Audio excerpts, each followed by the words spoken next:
All right, let's talk about Alex Honnold. You've seen him, right? The guy who just climbs straight up massive cliffs. No ropes. We're talking skyscrapers, sheer rock faces, all with just his bare hands. So you gotta ask, is this guy magic? Does he have some kind of death wish?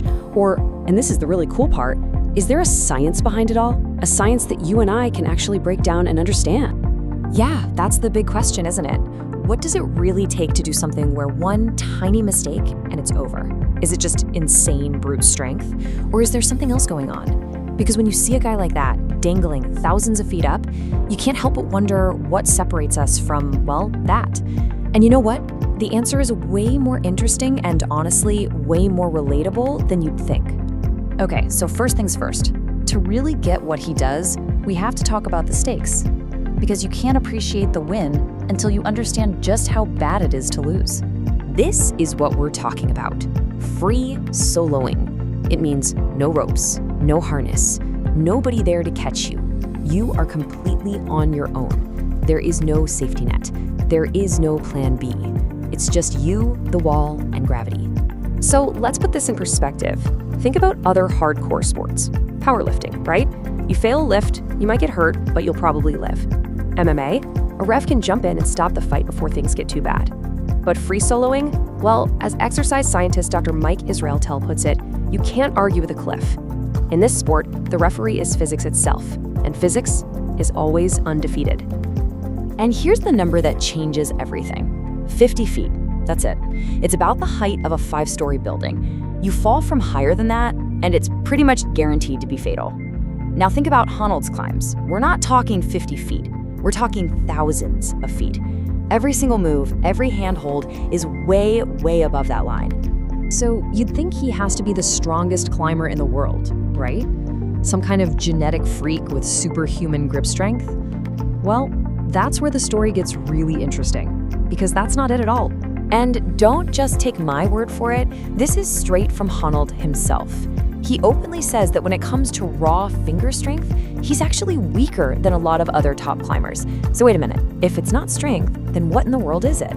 This really breaks it down for us. Look, on raw finger strength, he admits he underperforms, but check out the other categories: technique, footwork, execution. He's not just excellent, he's exceptional.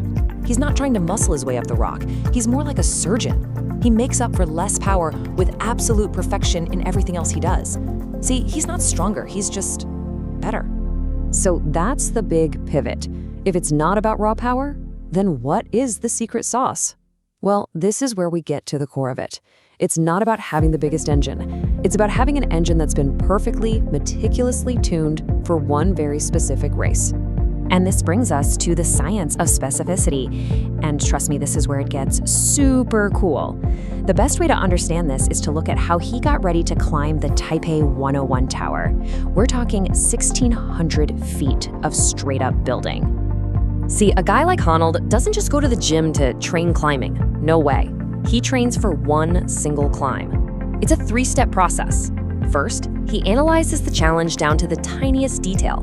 Then, he actually replicates those exact demands in his training. And finally, he builds the very specific endurance he's going to need for that one unique performance. Now, the Taipei 101 tower wasn't like a natural cliff with all sorts of different holds. It was the same movement, using the same holds, hitting the same muscles over and over and over again. And that creates a huge problem: insane muscle fatigue in very specific spots. And if just one of those tiny muscle groups fails, you can imagine what happens. So what was his solution? It was intense. For 2 solid months, he did what's called a concentrated training block. That means he basically stopped all his other training. He focused his entire body, his entire mind, on one single thing: mastering those repetitive movements he would face on that tower. And here's the science behind why that works so well. It's called neural adaptation. The key thing to get here is that this isn't about building bigger muscles. It's about training your brain and your nervous system. It's your brain learning to fire the exact right muscles in the exact right order with zero wasted energy. It's kind of like a world-class guitarist practicing scales. It's not about getting stronger fingers. It's about making the movement absolutely perfect and automatic. And check out how fast this stuff happens. This is what's so wild. You can get way, way better at a specific skill, that's the neural part, in just a few weeks. But actually building new muscle, that takes months or even years. This is his secret weapon. This is how he can peak his body for one specific, insane challenge. But, and this is a huge but, all of that short-term, super-focused training, it only works because it's sitting on top of a massive foundation. A foundation that took him years, even decades to build. And honestly, this might be the most important thing he's ever said. It sounds so simple, right? You can just stick with it for a long time. But that's it. That's the whole game. It's not about being a hero for 1 week in the gym. It's about showing up day in and day out, especially when it's boring, for years. Think of it like this. Those intense 2-month training blocks, that's just the final sharpening of the sword. But the sword itself, the actual steel, that was forged over years and years of relentless consistency. That slow, boring, day after day grind is what separates the legends from everybody else who just gets motivated for a few weeks and then falls off. And here's the biology to back it up. It shows you exactly why the long game is the only game. Look, your brain and nerves, they get better in weeks. Your muscles get more endurance over months. But the stuff that holds you together, your tendons, your ligaments, the stuff that keeps you from getting injured and can handle insane forces, that takes years to get stronger. There are absolutely no shortcuts for that. So let's put it all together.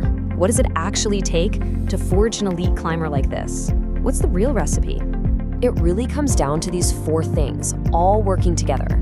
You have that long-term consistency building the rock-solid foundation. On top of that, you have incredible technique, so no energy is ever wasted.